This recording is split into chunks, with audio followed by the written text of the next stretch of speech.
नमस्कार स्टूडेंट, मैं आरपी सिंह मेरे चैनल आरपीएस फिजिक्स क्लासेज में आपका स्वागत करता हूं।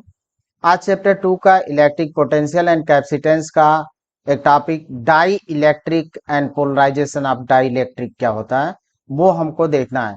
तो पहले हम देखते हैं कि डाई इलेक्ट्रिक होते क्या हैं। तो dielectric or an insulator is a material which all the electrons are tightly bound to the nuclei of the atom, thus there are no free electron to carry current। जो dielectric होते हैं हमारे, A dielectric is a material in which all the electrons are tightly bound. और जितने भी electrons होते हैं वो टाइटली बाउंड होते हैं न्यूक्लियाई से, और इसमें इलेक्ट्रिक करंट के लिए कोई भी इलेक्ट्रॉन फ्री नहीं होता है। अब हमारे जो डाइलेक्ट्रिक होते हैं वो दो टाइप के होते हैं, दो तरह के होते हैं। पहले तो इसका एग्जांपल्स ले लें, ग्लास है, प्लास्टिक है, माइका है, ऑयल है। हम डाइलेक्ट्रिक को एक साधारण भाषा में इस तरह से समझा सकते हैं कि वे सबस्टेंस दी सबस्टेंस जिनको रब करके रगड़ कर जो होता है कि चार्ज किया जा सकता है, रब करके चार्ज किया जा सकता है, वो सबस्टेंस डाइलेक्ट्रिक कहलाते हैं या इंसुलेटर कहलाते हैं। तो ये डाइलेक्ट्रिक मटेरियल है। अब दो तरह के होंगे, एक तो नॉन पोलर मॉलिक्यूल्स होता है या नॉन पोलर डाइलेक्ट्रिक होता है। नॉन पोलर में जो मॉलिक्यूल्स होते हैं या डाइलेक्ट्रिक होते हैं उसमें centre of positive charge and centre of negative charge are coincide होते हैं। और यहाँ पे डाइपोल मोमेंट का कंसेप्ट क्या था हम लोग का कि equal and opposite charge separated by small distance. तो डाइपोल मोमेंट हमारा होता था Q इंटू दोनों के बीच के डिस्टेंस को।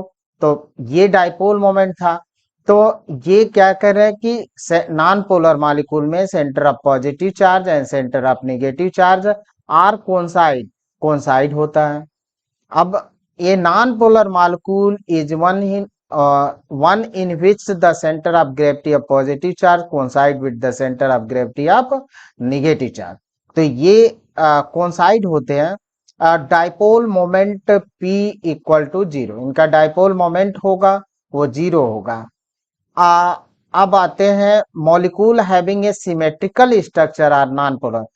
ऐसे मॉलिक्यूल्स जिनकी सिमेट्रिकल स्ट्रक्चर होती है वो नॉन पोलर होते हैं। अब एग्जांपल्स में देखिए H2 है, हाइड्रोजन है, ऑक्सीजन है, नाइट्रोजन है, CO2 है, CH4 है, CCl4 है, etc। अब यहाँ पे ये लिया गया CO2 का, तो ये है हमारा CO2। तो CO2 तो C ये माइनस हो गया, ये प्लस हो गया, ये माइनस हो गया। तो देखिए जो डाइपोल मोमेंट है उसका डायरेक्शन कहाँ से, निगेटिव चार्ज से पॉजिटिव चार्ज की तरफ होता है। तो निगेटिव ये ऑक्सीजन का और पॉजिटिव कार्बन का। तो यहाँ से डाइपोल मोमेंट P1 इस डायरेक्शन में और इसका डाइपोल मोमेंट P2 इस डायरेक्शन में हुआ। अब पोलर मॉलिक्यूल लेते हैं तो ए polar molecule is one in which the center of gravity of positive charge separated from the center of gravity of negative charge by a finite distance, thus the polar molecule have permanent dipole moment। जो polar molecules होते हैं उनमें permanent dipole moment होता है, but due to thermal एजाइटेशन का मतलब होता है कि थर्मल एजाइटेशन की जो रूम टेम्परेचर है उसके कारण जो एनर्जी होती है उसके कारण जो हमारे डाइपोल मोमेंट होते हैं इसके वो रेंडमली ओरिएंटेड होते हैं, इधर से उधर ओरिएंटेड होते हैं। तो net dipole moment along any volume is 0। तो यहाँ पे एग्जांपल तो ये होती है H2O, HCl, CO, NH3 इसके एग्जांपल्स हैं। अब ये आपका HCl है तो HCl ये निगेटिव ये प्लस, तो निगेटिव से प्लस के तरफ हो गया। CO है कार्बन मोनोऑक्साइड है तो ये प्लस है ये माइनस है। तो डाइपोल मोमेंट का डायरेक्शन निगेटिव टू पॉजिटिव है। यहाँ पे H2O है तो H2O, यानी यहाँ पे जो इनका ऐसे बनेगा माइनस, देखें कि H है तो H का और ये रिजल्टेंट इस पर बनेगा, तो इस तरह से डाइपोल मोमेंट का रिजल्टेंट होगा। डाइलेक्ट्रिक पोलराइजेशन क्या होता है? तो पहली चीज तो डाइलेक्ट्रिक पोलराइजेशन, अब यहाँ पे दोनों पोलर और नॉन पोलर में हम लोगों ने देखा कि दोनों कंडीशनों में पोलर मॉलिक्यूल्स होते हैं तो उसमें इलेक्ट्रिक डाइपोल मोमेंट होता ही नहीं है, जीरो होता है। और जो नॉन पोलर मॉलिक्यूल होते हैं परमानेंट डाइपोल मोमेंट होता है, but due to thermal excitation के कारण रैंडमली मॉलिक्यूल रैंडमली ओरिएंटेड होते हैं तो उनका पी डाइपोल मोमेंट भी जीरो होता है। अब आते हैं हम लोग कि पोलराइजेशन की मीनिंग क्या होती है, इसको हम लोग समझते हैं। तो यहाँ पे polarisation of non polar dielectric, polarisation of non polar dielectric क्या है? तो पहले तो ये हमारे पोलर मॉलिक्यूल्स हैं, इनका centre of positive charge and centre of negative charge दोनों कोइंसाइड हैं। जब हम इनको इलेक्ट्रिक फील्ड में नहीं रखे हैं तो इलेक्ट्रिक फील्ड हमारी जीरो है तो डाइपोल मोमेंट भी जीरो है। अब जब इसको हम इलेक्ट्रिक फील्ड में रखेंगे तो क्या होगा वो देखते हैं। When a non polar dielectric placed in external electric field, the centre of positive charge in each molecule is pulled along the direction of field and centre of negative charge is pulled in opposite direction of field. यानी जो यहाँ पे plus और minus है तो minus तो ये pulled होता है अपोजिट डायरेक्शन ऑफ फील्ड और प्लस होता है पुल्ड होता है पॉजिटिव डायरेक्शन ऑफ फील्ड। यानी माइनस एक तरफ सेपरेट हो गया और प्लस एक तरफ, तो ये इसके अंदर डाइपोल मोमेंट क्रिएट हो गया और डाइपोल मोमेंट का डायरेक्शन हो गया along the direction of field, field के डायरेक्शन में हो गया। तो यही बात यहाँ पे हम लोग देखते हैं। अब यहाँ पे हमने इलेक्ट्रिक फील्ड अप्लाई कर दिया तो जो डाइपोल मोमेंट जो मॉलिक्यूल्स थे उनके जो सेंटर ऑफ पॉजिटिव चार्ज और सेंटर ऑफ पॉजिटिव चार्ज का मतलब प्रोटॉन और सेंटर ऑफ नेगेटिव चार्ज का मतलब इलेक्ट्रॉन, तो दोनों जो थे कोइंसाइड थे। अब इनके बीच सेपरेशन हो गया यानी डाइपोल मोमेंट क्रिएट हो गया। तो यानी इलेक्ट्रिक फील्ड जब नहीं होती है, इलेक्ट्रिक फील्ड प्रेजेंट होती है उस कंडीशन में therefore the centre of positive charge and negative charge of the molecule are separated, separated होते हैं। इसी बात को बोला जाता है the molecules get distorted and is said to be polarisation, इसी को बोला जाता है पोलराइजेशन। पोलराइजेशन हो गया यानी इसके अंदर डाइपोल मोमेंट क्रिएट हो गया जब हमने इलेक्ट्रिक फील्ड के अंदर इनको रखा। तो अब नॉन पोलर का इलेक्ट्रिक फील्ड तो ये तो देख ही चुके हैं कि नॉन जीरो होगा। अब आते हैं polarisation, polarisation of polar dielectric, polar dielectric का हम लोग देख लेते हैं। तो पोलर डाइलेक्ट्रिक में क्या हुआ कि जब इलेक्ट्रिक फील्ड एब्सेंट था, इलेक्ट्रिक फील्ड हमने अप्लाई नहीं किया था, उस कंडीशन में जब इलेक्ट्रिक फील्ड हम नहीं अप्लाई किए थे तो इसके जो डाइपोल मोमेंट था ये P1, ये हो गया मान लीजिए P2, ये P3, इस तरह से हुए। और P4 ये रेंडमली इधर से उधर ओरिएंटेड है, यानी इलेक्ट्रिक फील्ड है जब हमारी जीरो है उस कंडीशन में ये रेंडमली क्या है, ओरिएंटेड है। तो इलेक्ट्रिक फील्ड जीरो है तो पोलराइजेशन भी हमारा और ये डाइपोल मोमेंट भी जीरो है।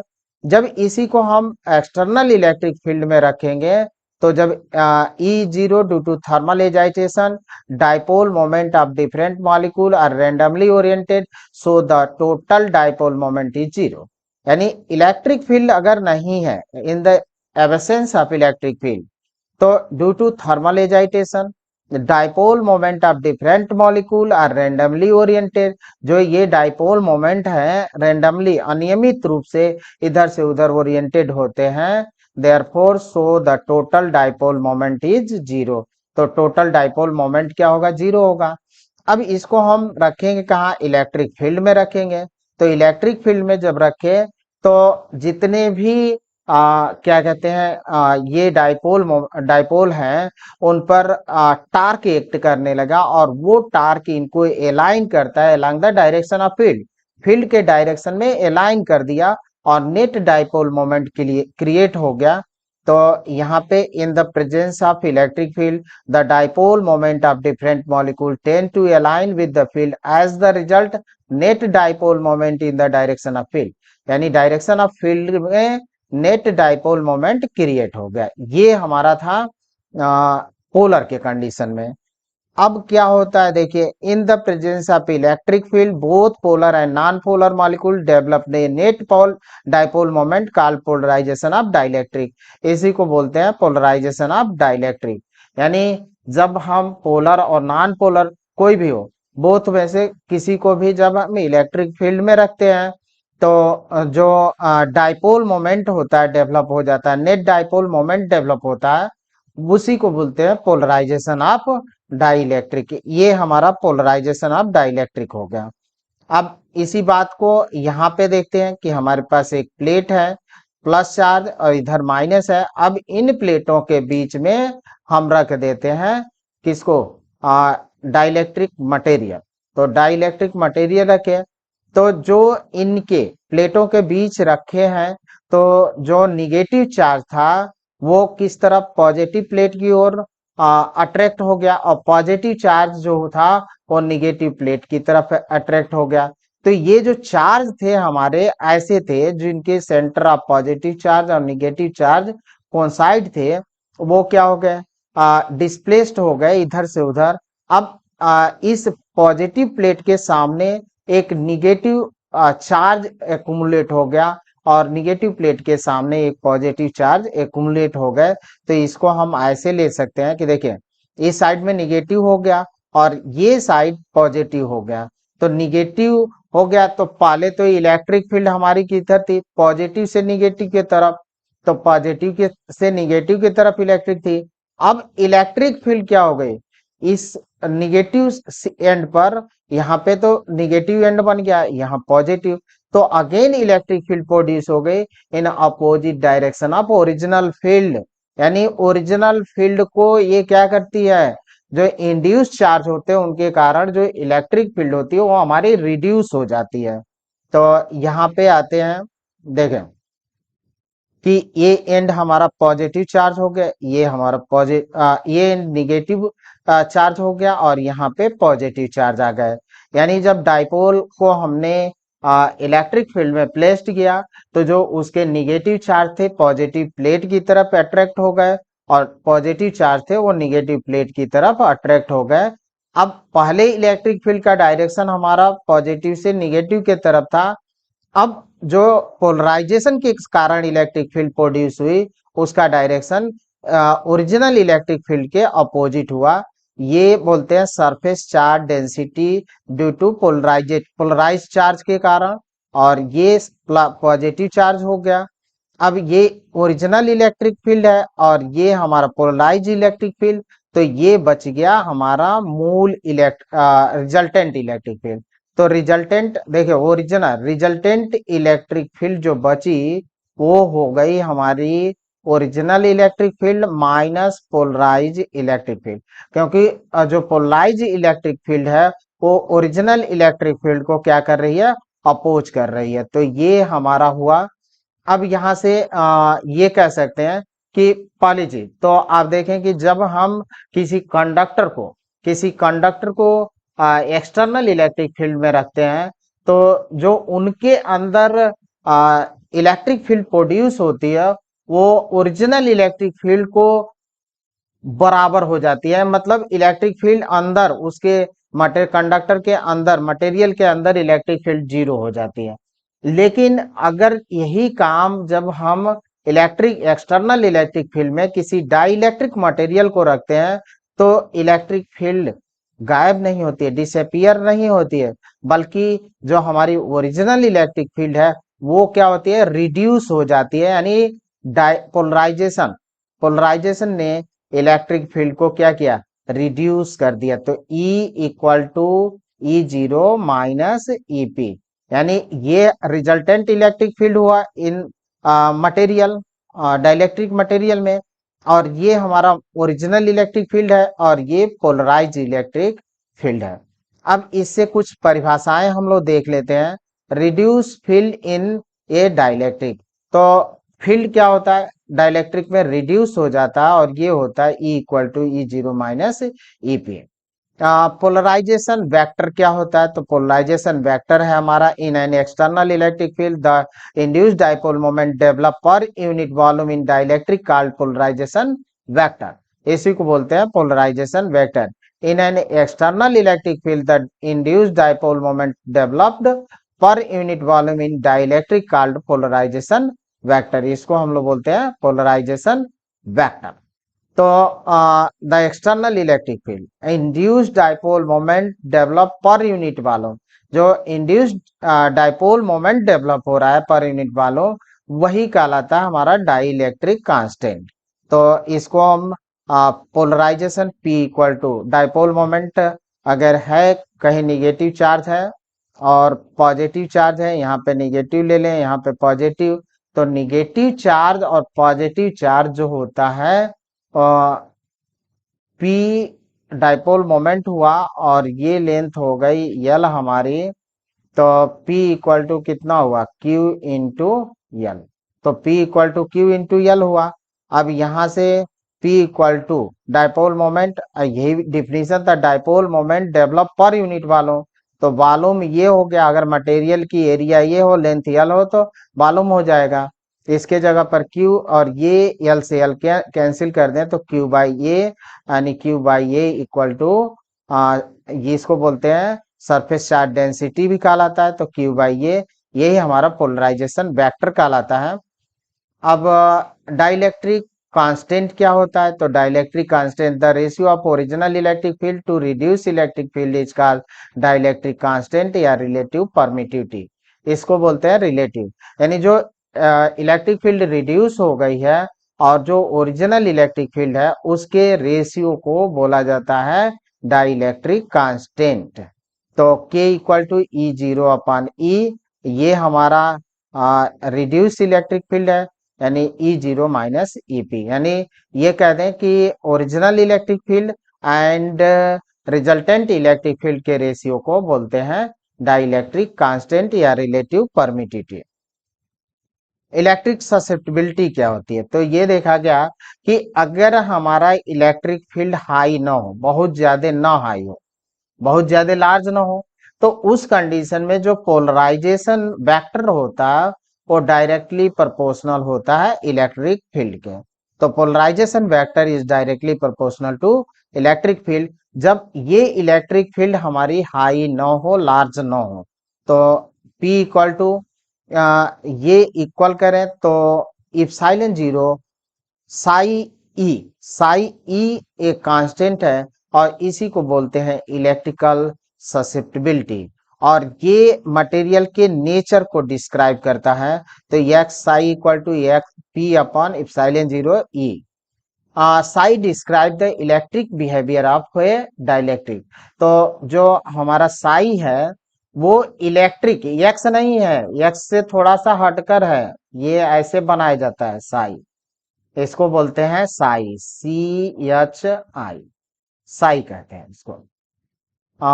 तो ये describe the electric behaviour of a dielectric. तो डाइलेक्ट्रिक स्ट्रेंथ क्या होती है of an insulator, insulator means dielectric, तो डाइलेक्ट्रिक स्ट्रेंथ क्या होती है वो चीज हम लोगों को देखना है। पहले तो देखिए कि जब हम चार्ज देते हैं किसी डाइलेक्ट्रिक मटेरियल को, चार्ज इलेक्ट्रिक फील्ड अप्लाई करते हैं, तो इलेक्ट्रिक फील्ड के इंक्रीज होने से, जब हमारा इलेक्ट्रिक फील्ड इंक्रीज करता है, तो जब इलेक्ट्रिक फील्ड हमने अप्लाई किया तो जो डाइलेक्ट्रिक मटेरियल है उसके अंदर इलेक्ट्रॉन होते हैं, तो उन पर क्या लगता है, फोर्स लगता है। और जब इलेक्ट्रिक फील्ड हम बहुत ज्यादा इंक्रीज कर देते हैं तो डाइलेक्ट्रिक स्ट्रेंथ, जो इलेक्ट्रॉन है टाइटली बाउंड है न्यूक्लियस से, वो क्या होते हैं, नॉक आउट हो जाते हैं, बाहर निकल जाते हैं और डाइलेक्ट्रिक मटेरियल बिहेव्स करने लगता है कंडक्टर के। तो maximum value of electric field, जहां पे डाइलेक्ट्रिक हमारा क्या करने, the maximum value of electric field that can exist a dielectric bounded electron are knocked out are ionized, this maximum electric field is called dielectric strength. यानी जब ये कह रहे थे कि जब डाइलेक्ट्रिक इलेक्ट्रिक फील्ड बहुत ज्यादा हो जाती है तो जो बाउंडेड इलेक्ट्रॉन्स होते हैं वो नॉक्ड आउट होते हैं या अनाइज्ड हो जाते हैं, और डाइलेक्ट्रिक जो होता है वो किसके तरह से, कंडक्टर की तरह से बिहेव करने लगता है। तो जो जिस मैक्सिमम इलेक्ट्रिक फील्ड पर यह होता है उसी को बोलते हैं डाइलेक्ट्रिक स्ट्रेंथ।